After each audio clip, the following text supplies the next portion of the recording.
para Donald Trump não fazer o ataque no auge dos protestos. E aí eu queria colocar aqui mais uma questão na nossa conversa, que é justamente essa questão dos protestos, né? Então, a gente já falou até no episódio anterior sobre a situação do Irã, que está numa situação de estagflação, com o Fundo Monetário Internacional dizendo que o crescimento é estimado em só 0,6% ao ano. Nos últimos 8 anos, os iranianos perderam mais de 90% do seu poder de compra, a moeda, o real, caiu 72%, 56%, perdão, em 6 meses. Portanto, uma situação econômica muito ruim, né? E com esse número de mortes aí nesses protestos, tornando tudo ainda mais tenso. Foram, segundo algumas organizações de direitos humanos, 3.400 a 6.200 vítimas desses protestos, e, inclusive, com reportagens mostrando que as pessoas não conseguiam nem se despedir dos seus entes queridos, que os necrotérios estavam com filas enormes, que as covas estavam com pessoas não identificadas, os velórios tiveram que ser feitos muito rapidamente, então tudo muito tenso. O que a gente tem nesse momento, né, é que essa repressão violenta fez com que as pessoas não fossem mais às ruas. Mas o problema, né, a causa ali, que é esse quadro econômico muito provocado também, né, professor, por sanções que foram impostas, inclusive pelos Estados Unidos, aí nos últimos anos, também depois desses ataques que aconteceram no ano passado, com novas sanções, tudo isso trouxe aí uma situação muito complicada para a República Islâmica. Eu queria entender, professor, como que está a situação social hoje no Irã e se, apesar dessa repressão, se novos protestos podem voltar a acontecer, ou o governo, né, o líder supremo, Ayatollah Ali Khamenei, conseguiu, nesse momento, estancar essa revolta. Olha, Priscila, o Irã, como você bem colocou, ele tem praticamente todos os ingredientes ou aí os componentes de uma agitação social e de uma possível perda de poder do regime. Né? Então a gente tem uma situação econômica muito grave, nós temos um país que está fragilizado do ponto de vista militar, que foi humilhado, né, militarmente numa guerra no ano passado, você tem protestos nas ruas, ou seja, um processo de deslegitimação do governo, você tem um isolamento internacional, o Irã está isolado internacional, talvez como nunca esteve na história recente, né? Então tem um processo de isolamento, um processo de problema doméstico, são ingredientes aí bastante complexos que formam esse caldo social iraniano. Faltam alguns elementos, né? Acho que o elemento principal que faltaria para algum tipo de mudança mais drástica seria uma oposição organizada e unificada, né? Nós não temos exatamente essa oposição organizada. O que a gente teve, e talvez até um reflexo dessa falta de oposição organizada, foi gente nas ruas pedindo pela volta do filho do Shah, né? Não está claro exatamente qual é o tamanho, né, enfim, de qual que é a dimensão de quantas pessoas de fato clamam por esta volta ao regime anterior à Revolução Iraniana de 79, mas isso é um indicativo de que falta aí elementos para que você tenha uma mudança completa. Um outro elemento importante desse regime iraniano é que ele do ponto de vista para fora, uma teocracia, né? Mas na prática ele é uma ditadura militar, né? Ele é altamente militarizado, e nesse sentido tem até paralelos com o que a gente vê na Venezuela, ou seja, os militares eles não cumprem apenas funções de proteção e as funções que são tradicionais de forças militares, eles estão profundamente envolvidos na ordem econômica do país, né? A gente viu isso acontecer na Venezuela, a gente vê isso acontecer no Irã, e portanto esses militares e a Guarda Revolucionária Iraniana, eles têm um interesse profundo na manutenção do regime, né? Porque eles têm ganhos econômicos que advêm da posição que eles têm nesse regime. Isso torna uma situação, isso cria uma situação em que a gente vai ver esta Guarda Revolucionária defendendo com unhas e dentes a sua permanência no poder, né? Nem que isso custe, como nós vimos, vocês mencionaram, a morte aí de milhares de cidadãos iranianos. Então tem aí uma situação muito complexa nesse sentido, né? Você tem um caldo social, que é um caldo que em outras condições levaria a algum tipo de revolução, mas você tem alguns elementos específicos da sociedade iraniana e do governo iraniano nesse momento que tornam difícil uma ação.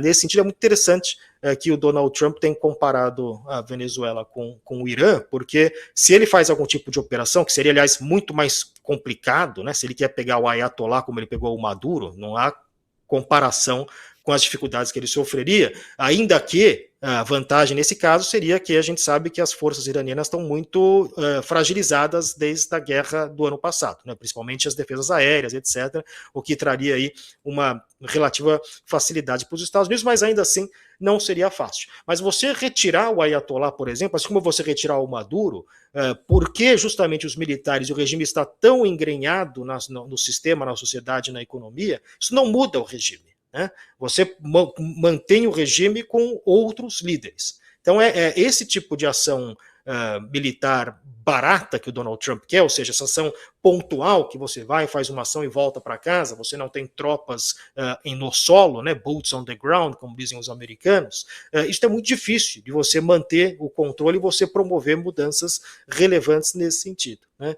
Então nós temos aí uma situação, de fato, é claro que pode gerar, enfim, né, levar algum outro tipo, quer dizer, um efeito dominó que leve a outros tipos de reação social, mas tem uma situação ainda muito complexa. Acho que a gente viu, muita gente falava, não, agora com esses protestos, o regime está para cair, e observadores mais atentos viam que não era bem assim, né? Que era um regime que não ia cair com essa facilidade, que toparia um grau de repressão muito mais alto se isso fosse necessário, mas, claro, esses protestos, no longo prazo, eles têm um impacto, né? Porque eles vão, no longo prazo, deslegitimando esse governo. Pode não cair hoje, mas está certamente muito mais fraco hoje do que estava há um ano atrás, por exemplo.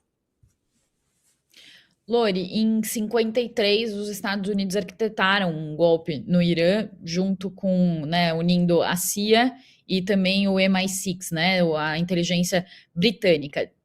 Considerando isso que o professor falou, né, que o Irã está enfraquecido, mas ao mesmo tempo não tem uma oposição fortalecida, tem uma oposição fragmentada. Houve até aquele encontro de Steve Witkoff com o filho do Shah, do Reza Pahlavi, aqui nos Estados Unidos, ele que mora aqui, mas o que se diz nos bastidores é que as autoridades americanas acreditam que ele não representaria uma unificação da oposição. Você acha que existe alguma possibilidade, Lori, os Estados Unidos arquitetarem uma mudança de regime no Irã?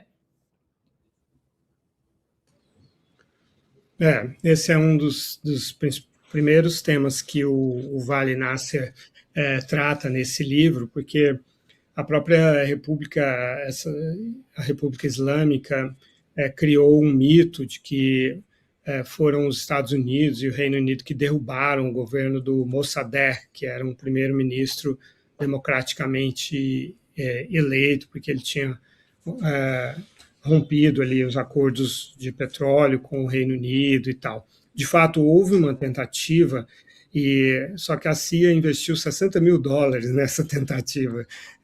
Embora isso tenha sido em 1953, era mais dinheiro do que hoje, mas era muito pouco dinheiro. Então, o golpe mesmo aconteceu dias depois e foi um golpe interno mesmo do regime ligado ao próprio Shah Reza Pahlavi e tal. Mas, de fato, aí a República Islâmica criou essa narrativa de que os Estados Unidos e o Reino Unido destruíram a democracia do Irã, intervieram e tal. E aí, daí que nasce toda essa narrativa em torno da independência do Irã. Era o contexto da Guerra Fria também, a União Soviética também queria ter influência sobre o Irã, e aí essa narrativa islâmica assim, é que acabou prevalecendo sobre a de um outro grupo nacionalista que era de esquerda, marxista, assim, eram os dois nacionalistas que derrubaram a monarquia do Shah Reza Pahlavi, né?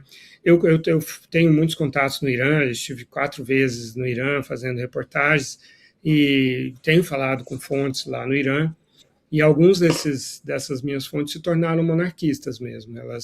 Elas apoiam o Shah, o filho do Shah e tal, o herdeiro do trono, né? Outros não querem a volta da monarquia. Foi uma monarquia muito repressora, tinham lá um serviço secreto que era extremamente cruel, fazia torturas e que buscava falava em industrializar o Irã, modernizar o Irã, mas nunca conseguiu fazer isso, tanto que os resultados estão aí. Mas era bem mais liberal com relação aos costumes, com relação aos direitos das mulheres e tal. Nesse sentido, representam um ganho, sim, né? Agora, o Irã é um sistema, sempre foi, mesmo com a República Islâmica, ele é um sistema de repartição de poder, né? Assim, ele não é vertical. A gente fala que o Khamenei, o líder espiritual, controla o corpo da guarda revolucionária iraniana, mas isso é até um certo ponto, assim, controla institucionalmente, formalmente, burocraticamente, mas é como na China, um sistema de repartição de poder, de diálogo contínuo e em que eles têm que dar satisfações para outras correntes, embora nos últimos anos eu ia dizer que tenha prevalecido muito os ultraconservadores, mas o próprio Massoud Pezeshkian é um reformista, o atual presidente do Irã, né? O Irã ele tem ciclos, né, assim, que são respostas aos estímulos, incentivos e desincentivos, sobretudo dos Estados Unidos, né? Então, quando teve toda a crise nuclear que eu cobri lá a partir de 2005, 2006, o presidente Ahmadinejad, que era um nacionalista, que era muito boquirroto, ficava falando do programa nuclear iraniano e tal, e aí aquilo atraiu toda a hostilidade do Ocidente, incluindo da União Europeia e tal, e aí teve uma reeleição fraudada que eu cobri em 2009, os candidatos, e o candidato que realmente ganhou, o Mir Hussein, está até hoje em prisão domiciliar. Mas depois disso vieram sanções violentíssimas econômicas que degradaram muito o poder de compra da classe média e a teocracia balançou. E diante disso, o Khamenei permitiu a eleição do Rouhani, que era um liberal não, mas um reformista, né, moderado, e que fez o acordo com o Barack Obama, porque havia essa oportunidade. Barack Obama falou, eu estendo a mão para o Irã e tal, frustrando muito Israel. Fez o acordo. Mas aí vem o Trump, em 2018, e rompe o acordo. Aí o Khamenei permite a eleição do conservador que tinha perdido a eleição para o Rouhani, que era um ultranacionalista. Ele morre num acidente de helicóptero. E aí tem nova eleição e o Massoud Pezeshkian, que é um moderado, é eleito. Qual a principal pauta do Pezeshkian? Qual a proposta? Negociar um novo acordo com os Estados Unidos. Isso no governo Biden. Aí os americanos elegem o Trump. Está entendendo? Então, são cíclicos, assim, e ele vai respondendo a essas ameaças dos Estados Unidos e às oportunidades que os Estados Unidos abriram no caso dos governos Obama e Biden, né?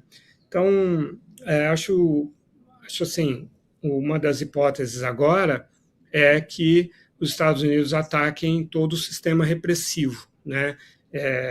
O corpo da Guarda Revolucionária Iraniana, os Bassidis, que são uma unidade desse corpo e que são os responsáveis pela primeira linha de frente de repressão da população. Se eles não conseguem, tem mais uma outra estrutura, se não conseguem, entra a própria guarda revolucionária, se não conseguem, entra o exército normal tem vários anéis de repressão à população, né?